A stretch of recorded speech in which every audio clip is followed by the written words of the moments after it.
At ayun na nga guys, kaya tayo busy at umuwi tayo ng Pilipinas dahil sasama ko na yung family ko. And Abby, Alina, yung aking misis, and then yung panganay ko. Nakita tayo dyan sa Finland and then mag-update ako sa inyo. Maraming salamat. Hi guys, ayun nga, ayan yung family ko. Andito na, anak sa ano. Ayan yung family ko, nakamping namin sa Finland, sa haba ng ano namin, maghihintay siguro. Start po ng February until May ba ngayon? May, yan, nakating na kami lahat dito. Ngayon, nandito kami ngayon sa Helsinki Cathedral. Namasyal kami ng konti. And then mamaya po, i-update po namin kayo sa lahat po ng proseso na ginawa namin para marating yung family ko dito. Mamaya na lang po at bye-bye po. Ay, kamusta po? Nagbabalik po si Kuya Mike at i-update namin kayo. Pasensya na po dahil ngayon ako nakapag-vlog. At kasi, yun, sinundo ko yung pamilya ko. Finally, nakarating na sila dito. Yan po, yung asawa ko, si Abby, si Alina, and then si Rapra. Kaya ako hindi nakapag-vlog kasi saka tinanang kaso rin ako. Kaya tinan yung boses ko, numamalat ako. Tinanang kaso ko, simula nung galing kami ng Pilipinas, tinanang kaso ako. Kaya, yun, hindi ako nakakapag-vlog. Marami kasi nagtatanong sa akin at marami nag-chat. Kaya hindi ako makapag-reply kasi nga napaka-busy namin sa Pilipinas. Nag-asikaso ako ng mga dokumento ng family ko. At yung mga nagtatanong, Kuya Mike, ano ba yung hinanap sa immigration sa Pilipinas bago kayo makalis? Unang-una, hinanap po yung travel tax. Pagdating ko sa check-in counter, in-approach ako nung staff doon. Sabi nila, sir, kayo lang po ba yung babiyahe? Sabi ko, with my family, kasama ko. Tapos yun, hinanapan nila ako ng travel tax. Meron dun parang booth sa gitna at magbabayad kayo doon. At mag-present kayo ng passport and then visa. Sila na bahalang mag-ano doon, mag-print or photocopy noon. And then, pagtapos na mag-photocopy, ikukumpute nila kung magkano lahat. Pero pag OFW ka, mag-present ka lang ng OEC and then, ang binayaran ko sa nila is 1,200, silang apat. Tapos noon, bumalik ako doon sa check-in counter. Ayun, nakapag-check-in na nga kami. Hinanap na yung visa, yung passport, yung e-registration, e-travel, na tinatawag, e-travel. Yun. At yung sa akin naman, as a OFW, ang hinanap lang sa akin yung OEC lang. Yun lang hinanap sa akin. Then the passport and syempre, especially yung visa. Yun lang. Tapos yun, nakalagpas na kami lang sa immigration. And then, pagdating naman sa Dubai, ganun lang kasimple. Doha, Qatar, ano lang kami, transfer flight lang, susundin mo lang yung linya, marami namang ano doon, hindi ka naman talaga mawawala. Kaya ako sinundo yung family ko kasi may malilit akong anak, like yan, si Abby, tinan nyo naman, tawa ng tawa. Like si Abby, si Alina, si Raprap, yan, malilit pa sila, kaya mas ginusto kong sunduin sila kasi nga yung asawa ko, hindi pa naman niya kabisado yung mga airport. Saka first time ng asawa ko yan, first time nilang magbumiyahe, first time nilang mag-aeroplano, kaya nakaka-worried, kaya yun, sinundo ko na lang sila. Kaya yun, pasensya na kayo kung bakit ngayon lang ako nakapag-vlog kasi yun nga, busy sa Pilipinas, pangalawa yun, may sakit, kaya ngayon na nakapag-vlog, kaya ako namamalat. Kaya sa mga iba na nagtatanong kung ano yung mga gusto nyo itanong sa akin, question nyo regarding sa proseso ng family ties. Kung mapapansin nyo, ang dami nila, marami nagtatanong, Kuya Mike, bakit po ganun? Nag-show money ba kayo? First, hindi po ako nag-show money, wala po akong nilabas na pera. Wala po akong nilabas na pera, di ako nag-show money. Na-qualified kami ng MIGRE doon sa salary gap or yung tinatawag na income. Pumasok doon yung aking pumasok doon yung requirement nila sa pinapasok ko, kumaga yung sahod. Marami kasi nagsasabi ko, Mike, siguro laki ng sahod. Hindi naman po. Bali lang talagang nagsikap ako. Pangalawa, pumapasok ko ng Sabado-Linggo pag may mga tawag sa akin. And then, I have 3 companies, 3 companies kasi ako meron. Kaya yun, pinagsumikapan ko talaga para makuha ko yung family ko. Kasi, kung alam ninyo na hindi pa ninyo kaya na ikukunin yung pamilya nyo, ang advice ko lang po sa inyo, wag na muna kasi baka mamaya ma-deny kayo.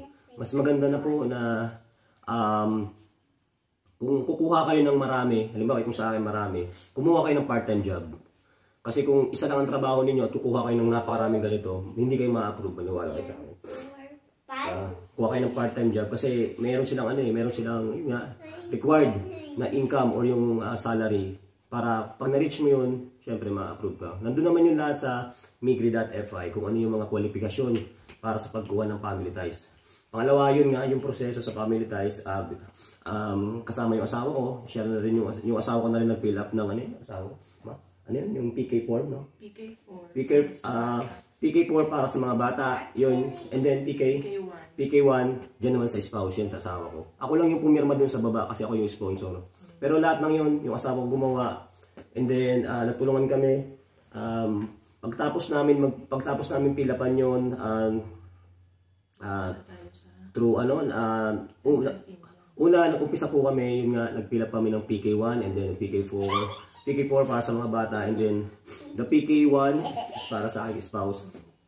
Nung makapagpilap na kami nun online, sinave lang namin yun, and then ang ginawa namin is nag-create kami ng account ni aking wifey. Nag-create kami sa Enter Finland, doon ko na pinasok lahat ng kanilang mga application. And then pagkatapos nun, nung makapag-edit na kami doon, isa-isa, kasi kailangan makapag-edit ka muna makapag-edit ka. And then, pag na-edit mo na siya, alam mo kompleto na, saka mo kayo isusunod yung isa kasi kailangan mag-payment ka muna tama no? Kailangan mag-payment ka kasi hindi mo, halimbawa, yung asawa ko tapos na yung PK1 ang asawa ko. Tapos susunod mo yung kay Abby sa PK4. Hindi ganun. Kailangan mo munang bayaran para sunod-sunod yung yung application, kumaga para maipasok mo na lahat ng application nila. Yun yung nangyari. Kaya ang ginawa namin din nga, noong matapos na yung PK1 ng asawa ko, binayaran ko na online. Dito ako mismo, hiningi ko sa kanya yung kanyang account. Hiningi ko yung account niya, and then automatic, pag open ko yan dito, binayaran ko na yung kanyang 240. Hindi, 240 sa mga bata, 470 euro euro po sa spouse ko, yun sa asawa ko. Yung sa bata 240, yun yung mga binayaran namin. Kaya yun, kayo na bahala mag-compute, tatlong 240 and then isang 470. Ayun yung binayaran namin. And then after po noon, nung binayaran namin sa Enter in Finland, yung kanilang mga yung visa application nila, nagpunta kami agad doon sa website no Finland Embassy, yung yun muna ako nag-search doon sa Finland Embassy in Manila ata yun, parang gano'n. From Philippines, parang gano'n na tayo Doon ako nag-search, and then nag-ask ako doon sa customer service kung saan kami pwede magpa-schedule ng appearance para doon sa family ties visa ng aking pamilya. Ayun nga, at nag-reply naman sila, at yun, binigyan nila ako ng link for BFS, no? Yung BFS Global, and then meron doon parang short na pipilapan, parang yung about sa, yun nga, yung category nung kung anong visa yung category na yun, yung pangalan, passport number, parang mga ganun yun. And then after noon, siguro mga 1 week, nung mapila pa na namin yun, yung link na ibinigay sa amin, para doon sa pagpapa-appearance, doon sa BFS, sa Makati pa. After noon, pagka-appearance po nila doon, may binayaran pa nila.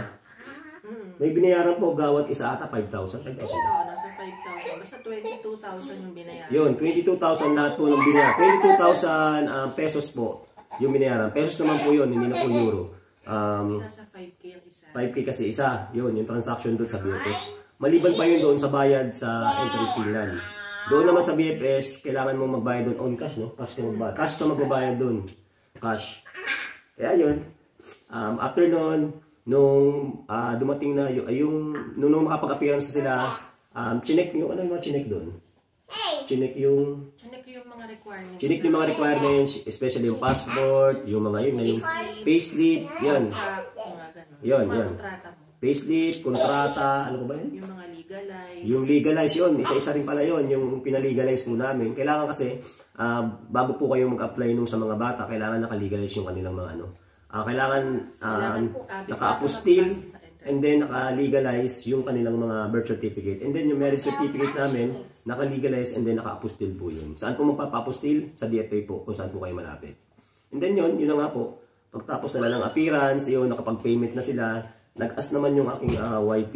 Tinanong niya yung staff doon kung may kailangan pa. And then yun, sabi nga nung staff doon, okay na po. And then siguro, parang nag-appearance sila, ano yun January 3. Tapos, nagkaroon ng decision, siguro first week pa lang ng February, nagkaroon na ng decision, nagulat nga kami, sobrang bilis. Parang 1 month lang mahigit, ano? Parang 1 month lang mahigit. Yun, nagkaroon ng decision, nagulat kami. Una, kinabahan kami dahil nakalagay doon, ano yung kung paano daw, kung pag hindi ka na approve, kailangan na itong gagawin mo. Kung pwede kang mag-apila. Nagulat kami dahil yun ang una naming na-receive doon sa email. Kaya yun, nung binasa ng asawa ko sa pinakababa, yun, nakalagay doon, sulat finish, granted pala yung kanilang visa. Kaya yun, thankful kami sa, yun, sobrang saya namin, talagang hindi namin mapaliwanag dahil nga syempre, sa haba ng proseso, sa pagod, syempre, yun nga, nagtulungan kami mag-asawa, kung paano namin, yung sa visa, paano namin yun, paano kaya diskarte namin doon. Kaya yun, nagulat kami, almost 1 month lang, meron ng decision. Kaya yun, may decision na, kaso nga lang yung visa nila is parang parang February 22. Yun, ang pinaka-effective. Kaya hinintay muna nila yung card. Ilang araw bago dumating yung card? Mga 2 weeks din. Mga 2 weeks. Tapos yun, dun nyo rin mismo pala babayaran doon sa BFS, yung LBC. Kasi LBC LBC yung magsisend or yung magdi-deliver ng mga card. Kaya yun, bago mag-22 ng February, lumabas na yung card nila. Kaya yun, yun nga nang nangyari. Pagkalabas ng card nila, automatic nag-book na ako ng ticket kasi ang aking leave is May. Kaya ngayon, May, umuwi ako ng Pilipinas and then 1 week lang ako sa Pilipinas yan, nakuha ko na sila. Kaya yun, konting pasyal-pasyal kami dito sa Rauta. Naging problema, nagkasakit naman ako. Kaya yun, hindi ako makapag-vlog, hindi ako makapag-update sa inyong lahat. Kaya sa lahat po ng aspirant, especially po sa lahat ng mga nandito ngayon, tulad ko dati na gustong kunin yung pamilya, okay, mawawala ng pag-asa, sabi nga, don't lose hope, and then take the risk. Kasi wala nang mawawala, di ba? Kung gusto mo talaga makuha ang pamilya mo, makuha at makukuha mo. Alam ko napakarami. Marami nag-vlog dito sa Finland na ganito rin ang nangyari sa amin. Tingnan nyo naman yan, 4 yan sila. Tingnan nyo, 4 sila. Nakuha ko, di ba? Kaya okay, mawawala ng pag-asa. And then, lagi lang po kayong positive sa positive lang lagi yung pananaw natin sa buhay, every day. Pagising natin, positive lang tayo kasi nga kung mawalan tayo ng pag-asa, sasabihin natin, hindi pwede, hindi kaya. Hindi mo talaga kayanin kasi nga doon pa lang Doon pa lang sa part na yun, parang sumuko ka na. Kaya kailangan, kung gusto mo makuha ang pamilya mo, trabaho ka lang ng trabaho, hanggang sa yun, nakuha mo, hanggang sa ma-reach mo yung requirements na income ng Migre hanggang sa makuha yung pamilya mo. Tulad ko, yan. Ito yung pamilya ko. And then, second step namin, this week mag-update ulit ako sa inyo kasi pupunta kami sa DBB for personal data data information ba yun? Parang gano'n, identity, parang gano'n, ano? Parang yung para ma-register sila rito. Pero okay, mag-alala, i-update ko kayo kung ano mangyayari kasi nga nakapag-schedule na ako this coming Friday para maisa-isa na natin kung ano yung dapat nating gawin pagdating ng family nyo dito sa Finland. Huwag kayo pong mag-aalala dahil i-update ko kayo. Kaya, say hi naman, Abby, sa vlog, tatay. Say hi. Hi. Say hi to Nanay Glo. Say hi to Nanay Glo. Say hi. Yun lang po. Maraming salamat po sa lahat ng mga sumuporta kay Kuya Mike, sa lahat ng nag-subscribe, sa lahat ng naghihintay ng mga sagot, and then sa mga message ko. Maraming salamat po. Okay naman kayo at magpapalam tayo sa kanila. Ito. Maraming salamat po sa inyong lahat. Yan po yung pamilya ko nakating na rito. Kaya yun po yung pinaka naging sagot namin sa pag-vlog. Maraming salamat po. Mike Pinan. At lagi pong pinapala ni Kuya Mike. Put the God first. Maraming salamat. Bye-bye.